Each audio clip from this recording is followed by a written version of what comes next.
sit down एबे मु द्वितीय दल को प्रश्न करूची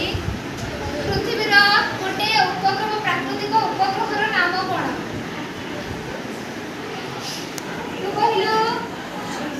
वेरी गुड चंद्र होची पृथ्वीर गोटे प्राकृतिक उपग्रह एबे मु तृतीय दल पई प्रश्न करबी सौरजगतर सबुठारु बड़ ग्रहर नाम कोन हाथ उठा तू कहिलो वेरी गुड सौरजगतर सबुठारु बड़ ग्रहर नाम होला बृहस्पति सिट डाउन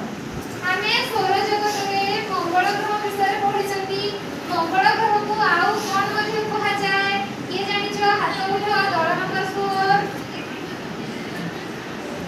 तू कहिलो वेरी गुड लोहित ग्रह कहा जाय ताहाले तमे समस्ते सौर परिवार विषय बहुत किछि जानि पारिलो